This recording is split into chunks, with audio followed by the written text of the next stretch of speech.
Take my hand. I'll lead you into death. By Whispering in the Shadows, on AO3. Episode 7, Chapter 5. Katsuki glanced at the clock and sighed. One more hour, and he was hitting the fucking hay. He glared at the boy next to him when he snorted. Getting tired, sugar? The bastard teased, earning a shove. Shut the fuck up.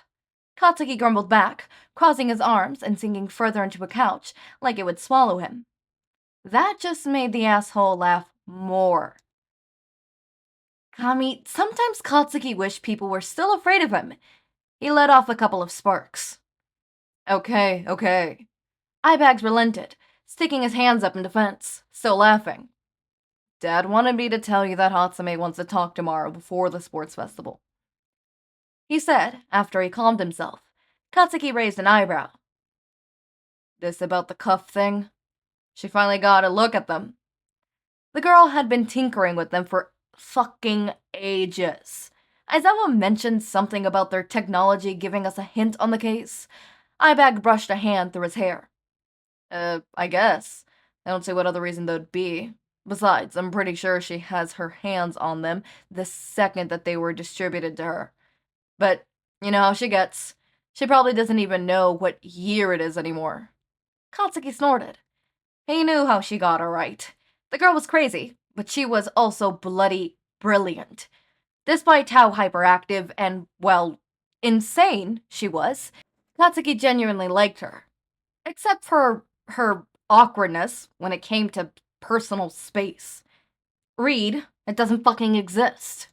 She was straight to the point, and even more blunt than the frog legs, which Katsuki liked.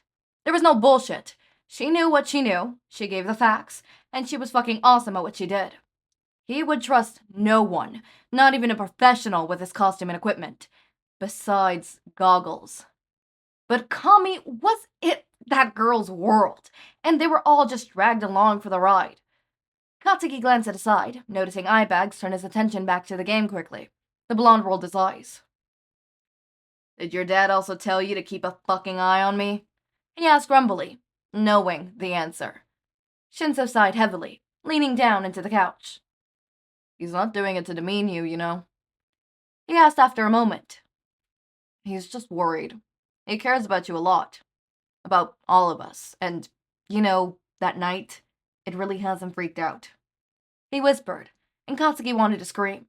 He knew he knew how scary that night was, for everyone involved. He understood why their teacher worried, but damn it, he didn't want to be babied. He didn't want to have to be watched like a hawk. Like, he could take off at any moment, or just completely fucking break. He understood why. Of course, but fuck, it was pissing him off. Like shit, Bakugou. I know we talked about this already, but you didn't see him when he got that call, man. You didn't see him when he got back to the house after leaving you. He was a fucking mess. Honestly, it was kind of scary, seeing him like that. Shinsou spoke, quietly, like talking too loud would break some fragile peace they had been having for the past few weeks. Katsuki breathed deeply, calming himself. I know, he said gruffly, after a moment. I get it. I'm just fucking sick of it, I guess. I want this whole fucking thing over, but I get it. Shinsou stared at him for a long moment in contemplation. Katsuki had no idea what the boy was thinking of, but he didn't care, continuing to stare at the screen in front of him, and whooping boys oblivious at their conversation. After a while, the purple-haired boy also turned back to the game. There's also a part of me that thinks this whole thing will end pretty soon, he said after another few minutes of silence. Then, there's another part of me that feels like this is just the beginning. It was official. Katsuki was never going to visit Google in the morning ever again. He needed at least 3 cups of coffee and 2 full meals to keep up with the girl's energy. She was practically buzzing. Part of Katsuki always wondered if she was, in fact, part robot, and just changed herself to full energy every night. He honestly didn't even know what she was talking about anymore. as she ranted off some high-tech vocabulary. Katsuki was smart. He knew that. He was one of the top of their class for a reason, but 5 seconds with this girl would have him questioning the brain power he truly had. He stood next to his homeroom teacher as the girl continued to ramble, both gaping at her. He could hear Powerloader trying not to laugh at their expense. The asshole. The blonde didn't bring himself to really be mad, however. If this was what the man had to deal with every day, it was a wonder he hadn't lost his mind. Actually, listening to her ramble wasn't really annoying Katsuki at all. But that was probably because he was only half focused on her, the rest of him anticipating the start of the games. His teacher, on the other hand, looked about ready to strangle her. "Hatsume," he stated loudly, effectively cutting her off. "We are so very grateful for the amount of effort you put into this, but please, for the sake of my sanity, explain the cuffs and how they work. In plain Japanese." Katsuki had to stop himself from laughing at his exasperated teacher. While Goggles just blinked at him. Once, twice, 3 times. "Well, I don't know how they worked," she said, matter-of-factly. There was a pause before both Katsuki and his teacher blanched. "Huh?" "Like I've been telling you, this technology is not something you just find in a textbook. It's extremely advanced, and no matter how much I've looked at it, I can't fully figure it out. It's pretty amazing, actually. Right, Teach?" she said, as they all turned to the metalhead teacher. He sighed heavily, putting his own work down. "She's right, Eraser. The technology, it's practically unheard of. I mean, we're good, but this is a whole new level. My advice would be sending it off to Island for research, but really, who knows how long that'll take." He picked up his papers to continue whatever he was doing. "Honestly, I'm not sure how much they're actually going to help you with the case." Aizawa let out a frustrated groan, rubbing his face with his hands, turning back to the pink-haired girl, who had begun tinkering with a different project. "Is there anything you could tell us about them? Like a way to cut them off without specific quirks, or a way to prevent them from being used?" "No, not really," she answered, messing with some wires. "Blasty, you said that Reaper threw them at you, and they just wrapped around your wrist?" Katsuki, slightly distracted by what she was doing, took a second to register he was being spoken to. Yeah." Yeah, that's really no way around them. That's what makes them so interesting," she said, walking back over and picking the cuffs up. Not attached to his wrists, they simply look like metal strings with 2 silver balls attached, hanging limply in Katsuki's hands. "My best guess is that it's some kind of nanotech, either DNA or magnetically controlled. Probably both. Probably quirk enhanced. Basically, it's useless until activated, but there's no button like on regular cuffs, or even an inner system, which is why DNA makes most sense. I can't turn it on, so if I throw it like Reaper did," which she did, Katsuki barely managed to catch it. Still, it hanged looselessly in his hand. Nothing happens. So either they could only be used once, or they need to be specifically activated. And before you ask, no, the DNA cannot be traced. If it is in the device, it's buried in a shield of Necotech. We can't access it. The balls on either end act as both a secure element and the part that removes the quirk. Again, I couldn't quite figure out their mechanisms. Really, they act like 2 magnets. When you look at the makeup of the quirk, it's basically all energy. Like how everything else in the world is made of energy, quirks have their own. A strong enough magnet field can mess with any energy, so that's my first guess. But that theory goes out the window when you realize that those magnets are pretty weak, which brings it back to the cuffs needing to be activated. She huffed, staring at the cuffs in frustration, before leaving to go back to her station. "I know I have a brilliant mind, I've been told my entire life, but I'm still only one brain, and I'm still learning. Like Teach said, this needs deeper research, but it'll take a while, and because it's something neither of us have seen before, it probably won't help you lead anywhere." With that, it seemed the conversation was done. Aizawa grumbled incoherently, making his way out of the classroom in a huff, as Katsuki trailed behind him. He still had the cuffs, staring at them in contemplation. Both teacher and student stopped at the door as Hatsumi spoke up again. One thing I will say about those cuffs that they have shown me. One thing I will say that those cuffs have shown me Whoever you're dealing with, they're really, really smart. Way smarter than I think you realize. And well, wasn't that a terrifying thought? Katsuki had fucking dominated the festival. First place in the maze run, which he managed by accident when he blew himself through a wall after a robot startled him and saw the finishing line. That hurt like a bitch, but he didn't care. He still won. His team also got first place in the relay race, where they had to go over different obstacles and find different items. He, Icy Hot, Shitty Hair, and Tape Arms had team up, which never would have worked their previous year of Katsuki's stubbornness, but he had gotten over most of his issues, and himself and Icy Hot actually made a pretty decent team.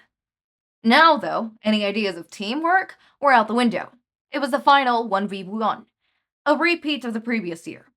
Bakugou Katsuki versus Todoroki Shouta. He was fucking buzzed. The energy in the arena was insane, everyone anticipating the match. Though usually competitors were kept separate, there was an issue with a heater breaking in the waiting room, so him and Icy Hot were waiting together, both attempting to calm their nerves and their own anticipation. Hobo-sensei stood in the room with them, All Might next to him as they watched the boys, making sure no fights broke out before their match. They were clearing the area of the semi-final, where Todoroki and Yaozu had hashed it out. Their match had been pretty fucking close, Ponytail gaining insane confidence and power over the last year. They had been cleaning the area for over an hour, though, and Katsuki was ready to blow up the damn table. Finally, an announcement was called for them to enter the area. As they were leaving to head into separate directions, Katsuki called out to the other boy. "Oi, Icy Hot. Give it your fucking all, you hear me?" He stated gruffly. The dual-tone boy stared impassively before a small smile appeared on his face. "You too, Blasty," he said before turning to head to his side of the stadium. Katsuki scoffed, mildly surprised. He always brought his fucking all. As he walked towards the playing field, the noise was insane. Stepping up onto the fighting platform, he could barely hear himself think. Not to mind the R-rated hero announcing them. They all went quiet as she lifted her whip.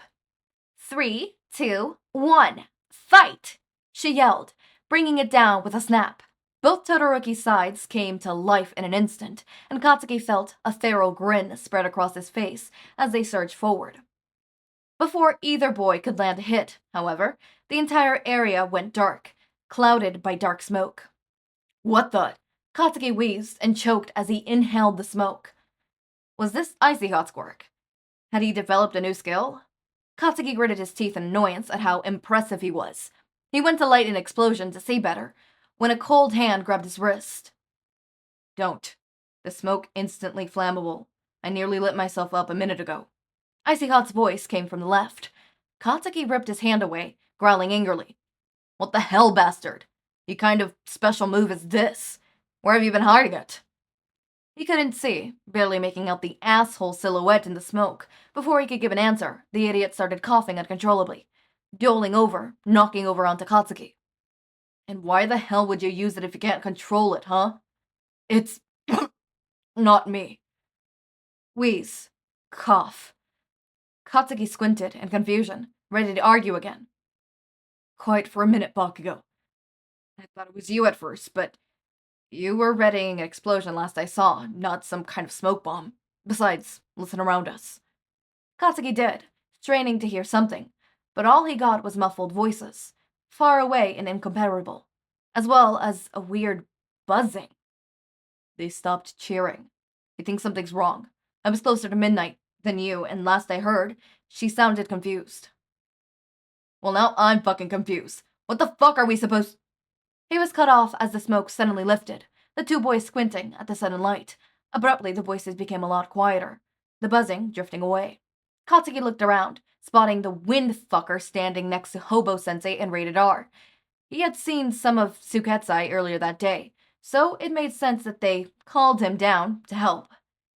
What didn't make sense was the concerned expression on their faces as they looked at the two hero students, an uneasy murmuring forming in the air at the spectators. Then Aizawa started moving fast towards them, worried gaze locked on the boys. No, he was looking at something behind them. "A Bakugou?" Todoroki questioned from next to him. Katsuki looked over to see him, also looking behind them. Slight fear etched onto his usually impassive face as he stared at the ground. Katsuki turned around and felt his breath hitch. His knife was sticking out of the ground. His knife that he had lost the night he fought the Grim Reaper was shoved into the floor of the arena, trapped something underneath it. When Katsuki took a closer step, he felt as though he was going to throw up. He heard his teacher swear behind him as he started taking frantically into a mic, ordering a lockdown. Alarms blared from around them, but all Katsuki would do was stare at the knife. Stare at the knife that was stuck into a picture of himself with a tarot card on top. A tarot card with writing down, upside down, the words, Kachan, glaring at him. The name he thought he would never see, never hear again, was so written clearly on the Grim Reaper's calling card. And only one thing crossed his mind as he was dragged away. Deku. Wow. Okay. Shit. That shit was intense. Hold up. Oh my fucking god. What? Okay. What? I'm sorry. I'm sorry. That shit was intense. That shit was actually intense. Like, what the absolute fuck? Like, actually, what the fuck was that? What the fuck was that? Oh my god. Okay. Okay, I have no words. I really have no words. Wouldn't this shatter, though? I think it's really thick glass, though. Sorry. I'm looking at my candle warmer. Okay. So, okay. Alright, okay. So, clearly, this is some kind of altercation. Katsuki, okay. My theory is that Izuku is not sending out a message like, I'm gonna kill you, I'm coming for you, Kachan, right? Obviously, it's a message that I'm gonna kill you, I'm coming for you, Kachan, but instead of being like, I'm gonna come and kill you, Kachan, it's more of a warning, like, hey, I'm gonna be forced to kill you. Please, for the love of God, do not let me. Kind of situation. It's less of a, it's a warning, not a threat. That's the difference. At least I think, right? Oh my god! I'm so sorry. Oh god. Okay. This is so interesting. I think it's that. I don't know what's gonna happen next. The next chapter is gonna be finishing, or the next episode is gonna be finishing chapter 5, and then we're gonna go next. We're gonna be getting a whole lot. We're getting into the groove of things. So while there's 24 chapters, remember this is like 100,000 word thick, right? 100k word thick. All right. It's a lengthy one. This is what I would say a bit above average. You know those, not like those really big books, but the average book size. And then there's those that are just a little bit bigger, where it's like 100 to 200 more pages, or it's more like 100 more pages around there, right? That type of book, right? It's a lengthy one, because normally it's 70k is the average for a book, and this one's 100k, so it is roughly 30k above average.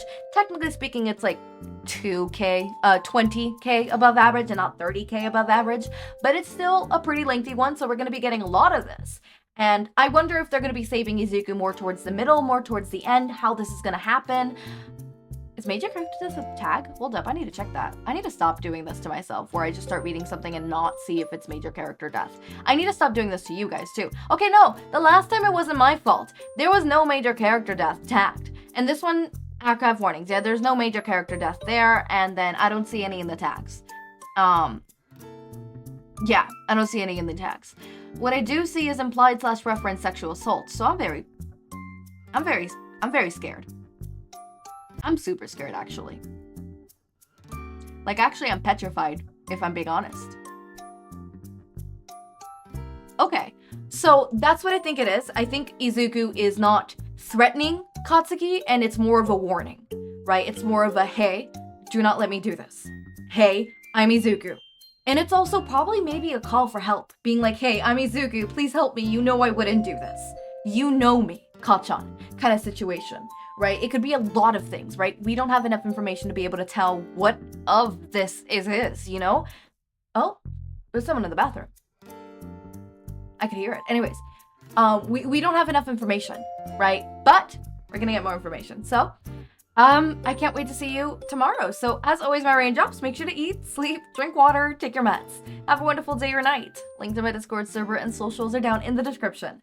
Subscribe to see more of my content, and thank you so much for watching.